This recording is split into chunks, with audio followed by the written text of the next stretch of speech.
Welcome to icon India. Icon India మీరు prepare అవుతున్నటువంటి అన్ని పోటీ పరీక్షల కోసం ఆన్లైన్ ఎగ్జామ్స్ని అందించడం జరుగుతూ ఉంది. దీంతో పాటు ఆన్లైన్ క్లాసెస్ని కూడా అందిస్తూ ఉన్నాం. ఏపీపీఎస్సికి సంబంధించి, టీఎస్పీఎస్సికి సంబంధించి మీరు ప్రిపేర్ అవుతున్నటువంటి ఎగ్జామ్స్ కోసం ఆన్లైన్ క్లాసెస్ అలాగే ఆన్లైన్ ఎగ్జామ్స్ని అతి తక్కువతో మీరు పొందవచ్చు మా ఐకాన్ ఇండియా యాప్ ద్వారా. దీనికోసం జస్ట్ మీరు యాప్ని డౌన్లోడ్ చేసుకుంటే సరిపోతుంది. అయితే ఏపీపీఎస్సిలో కానీ ఇతర టీఎస్పీఎస్సికి సంబంధించి ఇతర పోటీ పరీక్షలలో ఏదైతే కరెంట్ అఫైర్స్ ఉందో ఆ కరెంట్ అఫైర్స్కి సంబంధించినటువంటి క్వశ్చన్స్ ఎలా అడుగుతారు, దానికి సంబంధించి ఆన్సర్ ఎలా ఉంటుంది అనేది ఇక్కడ కొన్ని మోడల్ క్వశ్చన్స్ని తీసుకొచ్చినాం. కరెంట్ అఫైర్స్కి సంబంధించి ఈ క్వశ్చన్స్ అనేవి మనం 2023 ఫిబ్రవరి నుంచి తీసుకోవడం జరిగింది. మరి ఇక్కడ ఇస్తున్నటువంటి ఈ క్వశ్చన్స్కి మీరు ప్రాపర్గా ఆన్సర్ చేస్తున్నారా లేదా అనేది ఒక్కసారి చెక్ చేసుకోండి. ఇక మనం ఈ క్వశ్చన్స్కి సంబంధించినటువంటి ఎక్స్ప్లెనేషన్ని చూద్దాం. ఫస్ట్ క్వశ్చన్ చూడవచ్చు మీరు బోర్డుపై. ఫిబ్రవరి 2023లో గ్రామీణ మరియు వ్యవసాయ అభివృద్ధికి ఏ అంశానికి మద్దతుని ఇచ్చేందుకు భారత ప్రభుత్వం కొత్త పథకాన్ని ప్రారంభించింది. ఇక్కడ మనం ఆప్షన్స్ ఎంపికలను తీసుకుంటా ఉన్నాం. అయితే భారత ప్రభుత్వం ఏదైతే ఇక్కడ మాట్లాడుతున్నటువంటి గ్రామీణ మరియు వ్యవసాయానికి సంబంధించినటువంటి అభివృద్ధి కోసం తీసుకొచ్చినటువంటి పథకం మీద మనకు క్లారిటీ ఉంటే ఈ క్వశ్చన్కి మనం ఆన్సర్ చేయగలుగుతాం. మరి ఆప్షన్స్ ఏం తీసుకున్నాము ఇక్కడ? సేంద్రియ వ్యవసాయ కార్యక్రమాలు, గ్రామీణ ప్రాంతాలలో శీతల నిల్వ సౌకర్యాలు, నీటిపారుదల మరియు నీటి సంరక్షణ సాంకేతికతలు, వ్యవసాయ సరఫరా గొలుసుల డిజిటలైజేషన్ అని చెప్పేసి ఆప్షన్స్ తీసుకోవడం జరిగింది. ఇక్కడ ఇచ్చిన ఆప్షన్స్కి సంబంధించి క్వశ్చన్ వెరీ సింపుల్ సబ్జెక్ట్ అనేది తెలిసినట్లయితే, సో ఇలాంటి క్వశ్చన్స్తో మనం ఎగ్జామ్ సిరీస్ని కండక్ట్ చేస్తూ ఉన్నాం. ఇలాంటి క్వశ్చన్స్తో మీకు బుక్లెట్స్ని కూడా అందించబోతా ఉన్నాం. సో ఇప్పుడు ఈ క్వశ్చన్కి మీరు ఆన్సర్ ఏమనుకున్నారు అనేది ఒక్కసారి కమెంట్ బాక్స్లో పోస్ట్ చేయండి. మీ ఆన్సర్ని దీన్ని నేనే ఎక్స్ప్లెనేషన్గా మీకు అందిస్తాను. సో ఇప్పుడు మనం తీసుకునేటువంటి క్వశ్చన్కి సంబంధించి ఈ కొత్త పథకం గురించి అడగడం జరిగింది. అది భారత ప్రభుత్వం ప్రారంభించినటువంటి పథకము అని అంటున్నాం.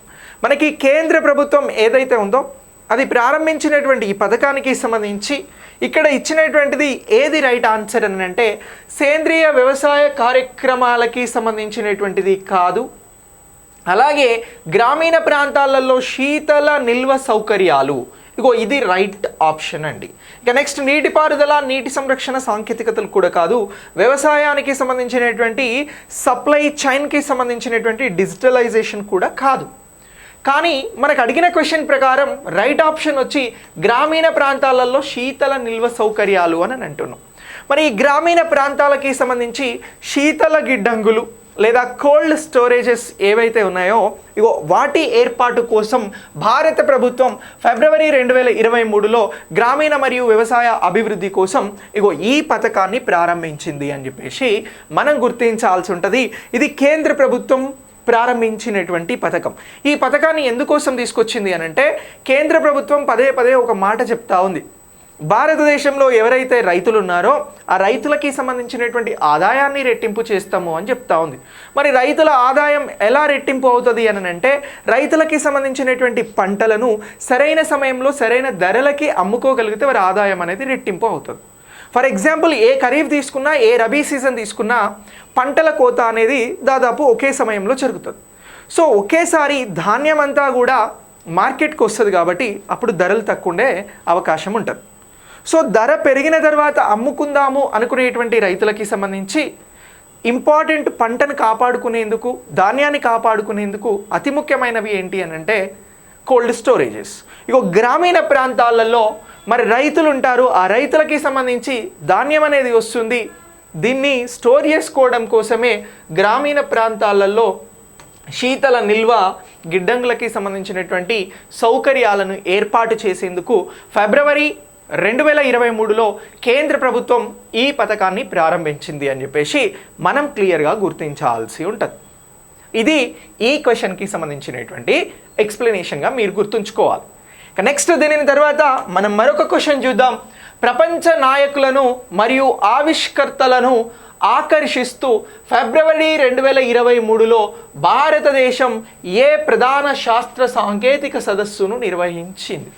ఇప్పుడు మనం సైన్స్ అండ్ టెక్నాలజీకి రిలేటెడ్గా ఉన్నటువంటి కరెంట్ ఇష్యూ క్వశ్చన్ని తీసుకోవడం జరిగింది. సో ఇక్కడ ఆప్షన్స్ని ఒకసారి మీరు అబ్జర్వ్ చేస్తే ఆర్టిఫిషియల్ ఇంటెలిజెన్స్పై అంతర్జాతీయ సమావేశము అని అంటున్నాం. 2 వాతావరణ మార్పులు అలాగే సాంకేతికతపై గ్లోబల్ సమిట్ అని అంటున్నాం. అలాగే సైన్స్ అండ్ టెక్నాలజీ మరియు ఇన్నోవేషన్పై ప్రపంచ సదస్సు అని అంటున్నాం. క్వాంటమ్ కంప్యూటింగ్పై అంతర్జాతీయ సింపోజియం అని చెప్పేసి 4th ఆప్షన్ తీసుకోవడం జరిగింది. మరి ఇక్కడ తీసుకున్నటువంటి ఆప్షన్స్ ప్రకారం సరైన ఆన్సర్ ఏంటిది అనేది మనం ఐడెంటిఫై చేయాల్సి ఉంటుంది. సో కరెంట్ అఫైర్స్ అంటే ఏదో పైన చదివి కొద్ది అంశాలు నేర్చుకోవడం కాదు. ఇవన్నీ కూడా ఆప్షన్స్ సైన్స్ అండ్ టెక్నాలజీకి రిలేటెడ్గా ఉన్నటువంటి ఆప్షన్స్. సో ఇందులో ఒక ఆప్షన్కి సంబంధించి మనం ఇక్కడ మాట్లాడినటువంటి క్వశ్చన్, డిస్కస్ చేస్తున్నటువంటి క్వశ్చన్, ప్రపంచ నాయకులను మరియు ఆవిష్కర్తలను ఆకర్షిస్తూ ఫిబ్రవరి 2023లో భారతదేశం ఏ ప్రధాన శాస్త్ర సాంకేతిక సదస్సును నిర్వహించింది అని అడిగినాం. సో ఇప్పుడు ఈ క్వశ్చన్కి సంబంధించి ఆన్సర్ ఏమనుకున్నారు కామెంట్ బాక్స్లో పోస్ట్ చేయండి. ఇక్కడ మనం ఈ మాట్లాడుతున్నటువంటి ఆప్షన్స్ ప్రకారం ఆర్టిఫిషియల్ ఇంటెలిజెన్స్పై అంతర్జాతీయ సమావేశం జరిగిందా అని అంటే ఇక్కడ ఇది జరగలేదు. సో కాబట్టి ఈ ఆప్షన్ అనేది రాంగ్ ఆప్షన్. ఇక నెక్స్ట్ వాతావరణ మార్పు మరియు సాంకేతికతపై గ్లోబల్ సమిట్ జరిగిందా అని అంటే ఇది కూడా కాదు, ఫిబ్రవరిలో ఇది జరగలేదు. సైన్స్ అండ్ టెక్నాలజీ మరియు ఇన్నోవేషన్పై ప్రపంచ సదస్సు అనేది జరిగింది. ఈ సి అనేటువంటి ఆప్షన్ రైట్. ఇక సి రైట్ అయింది కాబట్టి డి అనేది కూడా ఇక్కడ రాంగ్ ఆప్షన్గా మనం ఐడెంటిఫై చేయాల్సి ఉంటుంది. మనం తీసుకున్నటువంటి క్వశ్చన్కి ఇక్కడ సి అనేటువంటి ఆప్షన్ సరైనది అని అంటున్నాం. ఎందుకు భారతదేశం ఫిబ్రవరి 2023లో సైన్స్ అండ్ టెక్నాలజీ మరియు ఇన్నోవేషన్స్పై ప్రపంచ సదస్సును నిర్వహించింది అని అంటే ప్రపంచంలో భారతదేశం అనేది సైన్స్ అండ్ టెక్నాలజీకి అలాగే ఇన్నోవేషన్స్కి సంబంధించినటువంటి ఆవిష్కరణలకి సంబంధించినటువంటి అంశాలలో కీలక పాత్ర పోషించబోతుంది అనేటువంటి మెసేజ్ని ఈ ప్రపంచానికి ఇచ్చేందుకు, ప్రపంచ దేశ నాయకులకి ఇచ్చేందుకు, ఇతర సైంటిస్టులకి ఇచ్చేందుకోసం భారతదేశంలో సైన్స్ అండ్ టెక్నాలజీ మరియు ఇన్నోవేషన్ పైన ప్రపంచ సదస్సు జరిగింది అనేటువంటి అంశాన్ని మీరు ఇక్కడ ఈ క్వశ్చన్ రూపంలో గుర్తుంచుకోవాల్సి ఉంటుంది. ఇలాంటి ఎక్స్ట్రాడినరీ క్వశ్చన్స్తో మీకు ప్రత్యేకమైనటువంటి ఎగ్జామ్స్ని డిజైన్ చేసి అందిస్తూ ఉన్నాం. ఎగ్జామ్స్ని తప్పకుండా రాయండి, మీకు ఎగ్జామ్స్ అనేవి చాలా హెల్ప్ఫుల్గా ఉంటాయి. నెక్స్ట్ దీని తర్వాత మనం మరొక క్వశ్చన్ చూడొచ్చు. ఆగ్నేయాసియా దేశాలతో ఆర్థిక సంబంధాలను పెంపొందించే లక్ష్యంతో ఫిబ్రవరి 2023లో భారతదేశం ఏ ప్రధాన వాణిజ్య ఒప్పందాన్ని కుదుర్చుకుంది అనేది క్వశ్చన్. సో ఇక్కడ ఆప్షన్ ఏ ఆసియాన్తో సమగ్ర ఆర్థిక భాగస్వామ్యం, ఇండోనేషియాతో ద్వైపాక్షిక స్వేచ్ఛా వాణిజ్య ఒప్పందం, అలాగే ఆర్సీఈపీకి సంబంధించినటువంటి విస్తరించిన వాణిజ్య ఒప్పందం, సింగపూర్తో వాణిజ్య మరియు పెట్టుబడి ఒప్పందం. ఇక్కడ తీసుకున్నటువంటి అన్ని ఆప్షన్స్ కూడా ఆసియన్ దేశాలకి సంబంధించినటువంటి ఆప్షన్స్. ఇందులో మనకి ఆగ్నేయాసియా దేశాల ఆర్థిక సంబంధాలను గురించి మాట్లాడారు కాబట్టి సో ఇక్కడ ఏ ఆన్సర్ రైట్ అని మీరు భావిస్తున్నారు, ఆన్సర్ని కమెంట్ బాక్స్లో పోస్ట్ చేయండి. సో ఒకసారి ఈ క్వశ్చన్కి సంబంధించినటువంటి డీటెయిల్డ్ ఇన్ఫర్మేషన్ని మనం డిస్కస్ చేద్దాం. సో భారతదేశం అనేది ప్రపంచ దేశాలతో వాణిజ్య సంబంధాలను స్వేచ్ఛాయుతంగా నిర్వర్తించడం కోసం ఒప్పందాలను చేసుకోవడం జరుగుతూ ఉంది. ఇటీవల యుఏఈతో, ఇంగ్లాండ్తో ఇలాంటి దేశాలతో స్వేచ్ఛా వాణిజ్య ఒప్పందాలను చేసుకున్నటువంటి భారత్ ఇక్కడ ఆగ్నేయాసియా దేశాలతో ఆర్థిక సంబంధాలను నిర్వర్తించేందుకు ఇచ్చినటువంటి ఆప్షన్లో ఆప్షన్ ఏ ఏదైతే ఉందో ఆసియాన్తో సమగ్ర ఆర్థిక భాగస్వామ్యాన్ని నెలకొల్పడం జరిగింది.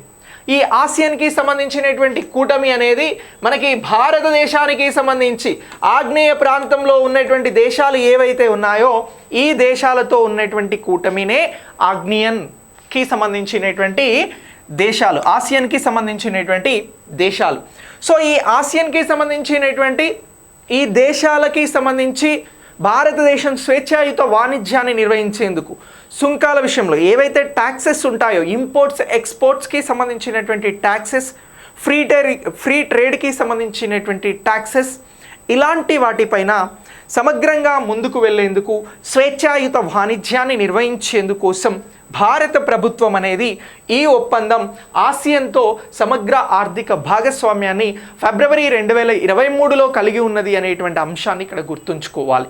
ఈ క్వశ్చన్ మనకి ఏ పాయింట్ ఆఫ్ వ్యూలో ఉపయోగపడుతుంది కరెంట్ అఫైర్స్లో అని అంటే, ఇప్పుడు భారత్ అంటే మన నేషనల్ అలాగే ఇంటర్నేషనల్ ట్రేడ్ అగ్రిమెంట్స్కి సంబంధించి లేదా మెమోరెండమ్ ఆఫ్ అండర్స్టాండింగ్కి సంబంధించి ఒప్పందాలకి సంబంధించినటువంటి పాయింట్ ఆఫ్ వ్యూలో మనం ఇక్కడ ఈ అంశాన్ని గుర్తుంచుకోవాలి అని చెప్పేసి భావించాల్సి ఉంటుంది.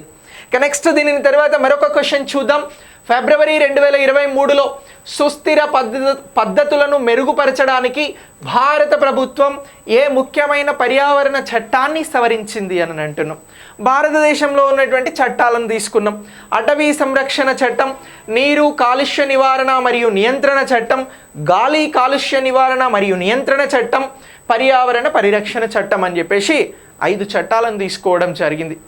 సో ఇందులో భారత ప్రభుత్వం ఫిబ్రవరి 2023 సుస్థిర పద్ధతులను మెరుగుపరచడానికి భారత ప్రభుత్వం ఏ ముఖ్యమైన పర్యావరణ చట్టాన్ని సవరించింది?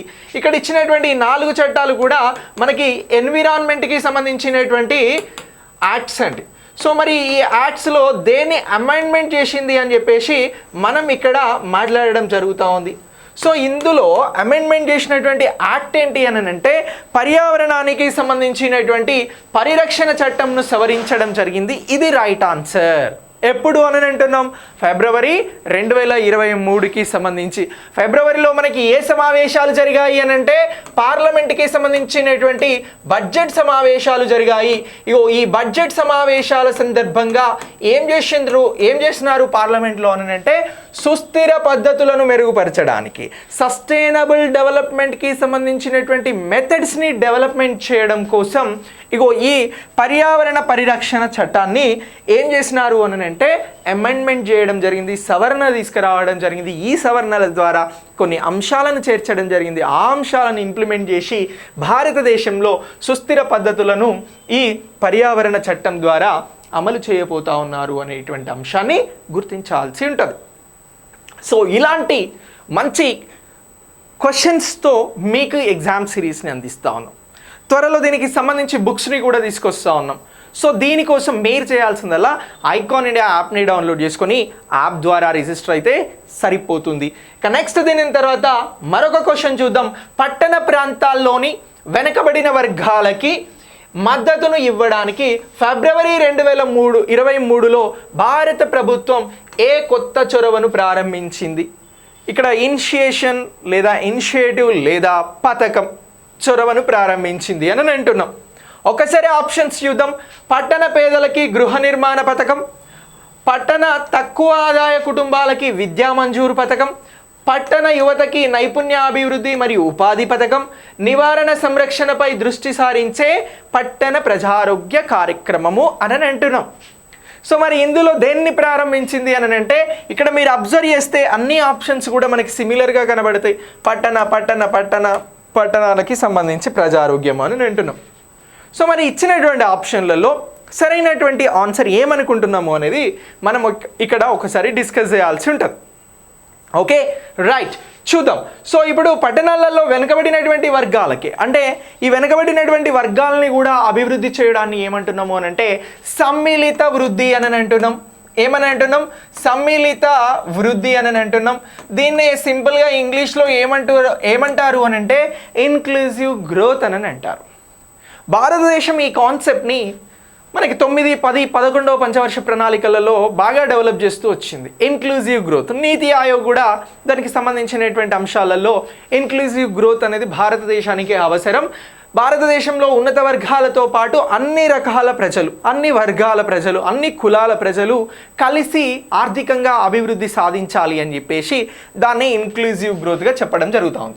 ఇక్కడ వెనుకబడినటువంటి వర్గాలు కూడా అభివృద్ధి సాధించాలి.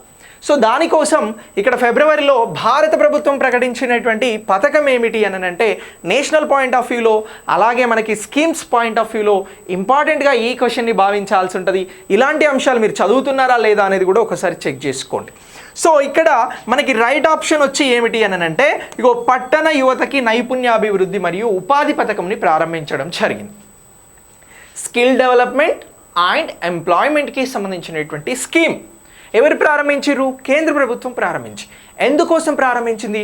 పట్టణాలలో ఎవరైతే వెనకబడినటువంటి వారు ఉన్నారో వారికి సంబంధించి స్కిల్ డెవలప్మెంట్ చేసి ఉపాధి కల్పించినట్లయితే వారు నెల నెల వేతనం లేదా జీతం అనేది పొంది అభివృద్ధి సాధించడానికి అవకాశం ఉంది అని చెప్పేసి భారత ప్రభుత్వం ఈ పథకంని ప్రారంభించడం జరిగింది.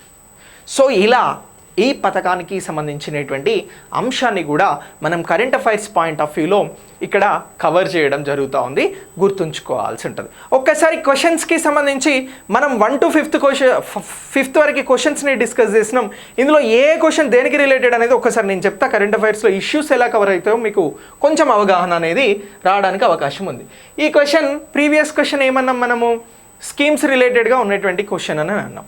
ఇక్కడ 4th క్వశ్చన్ అబ్జర్వ్ చేస్తే ఇది మనకి గవర్నెన్స్కి రిలేటెడ్గా లేదా పాలిటీకి రిలేటెడ్గా చట్టానికి సంబంధించినటువంటి సవరణ, చట్టం అనేది ఇంప్లిమెంట్ చేస్తారు. సో ఇక్కడ పాలిటీ అండ్ గవర్నెన్స్కి సంబంధించినటువంటి అంశంగా గుర్తుంచుకోవాల్సి ఉంటుంది. And at the same time ఇది ఎన్విరాన్మెంట్కి రిలేటెడ్గా ఉన్నటువంటి క్వశ్చన్గా కూడా దీన్ని గుర్తించాల్సి ఉంటుంది. ఇక్కడ నెక్స్ట్ ఇంకొక క్వశ్చన్ చూడండి. ఇగో ఆగ్నేయాసియా దేశాలతో అని అన్నాం, అంటే national and international relations IR అని అంటాం. ఇంటర్నేషనల్ రిలేషన్స్ పాయింట్ ఆఫ్ వ్యూలో 3rd క్వశ్చన్ని డిస్కస్ చేసినాం. సో ఇక నెక్స్ట్ 2nd క్వశ్చన్ని చూసినట్లయితే ఇది సదస్సులకి సంబంధించి, సమ్మిట్స్కి సంబంధించి వెరీ వెరీ ఇంపార్టెంట్. సో అలా భారతదేశం ఒక సదస్సును నిర్వహించింది. దీనికి ప్రపంచ దేశాలకి సంబంధించినటువంటి నాయకులు అలాగే మేధావులు శాస్త్రవేత్తలు పాల్గొన్నారు. కాబట్టి ఇలా ఇది international relation and national point of వ్యూలో ఉపయోగపడేటువంటి క్వశ్చన్. ఇక ఫస్ట్ క్వశ్చన్ని చూసినట్లయితే ఇది కూడా మనకి పథకానికి సంబంధించి, స్కీమ్కి సంబంధించినటువంటి క్వశ్చన్గా గుర్తుంచుకోవాల్సి ఉంటుంది. ఇగో ఇలా కరెంట్ అఫైర్స్ని సమగ్రంగా అన్ని కోణాలలో టచ్ చేస్తూ మీకు క్వశ్చన్స్ని ఇవ్వడం జరుగుతుంది. ఈ క్వశ్చన్స్ అనేవి మీ ఆల్ కాంపిటేటివ్ ఎగ్జామ్స్కి యూజ్ అవుతాయి. ఈ క్వశ్చన్స్ మీద మీకు మరింత పట్టు రావాలి అని అంటే మీరు ఎగ్జామ్ అనేది రాయాలి, ఆ ఎగ్జామ్కి సంబంధించిన వివరణను తెలుసుకోవాలి. అప్పుడు మీకు సబ్జెక్టు మీద ఎక్కువ పట్టు వస్తుంది. అలాగే మీకు ఎగ్జామ్ పట్ల ఉన్నటువంటి ఫోబియా, భయం ఏదైతే ఉంటుందో అది తొలగిపోతుంది. సో ఇలా వీటినన్నింటినీ కూడా మనం ఎక్కువగా ప్రాక్టీస్ చేయడం వలన ఎక్కువగా బెనిఫిట్ అవుతాం. సో దీనికోసం ఐకాన్ ఇండియా మీకు ఆన్లైన్ టెస్ట్ సిరీస్ విత్ ఎగ్జాంపుల్స్తో, ఎక్స్ప్లెనేషన్స్తో ఇవ్వడం జరుగుతూ ఉంది. దాన్ని తీసుకోండి, మీకు యూజ్ అవుతుంది. అలాగే ఆన్లైన్ క్లాసెస్ని కూడా తీసుకోండి, మీకు బాగా యూజ్ అవుతాయి. Thanks for watching. వీడియో నచ్చినట్లయితే మీ ఫ్రెండ్స్కి ఫార్వర్డ్ చేయండి. Thank you so much.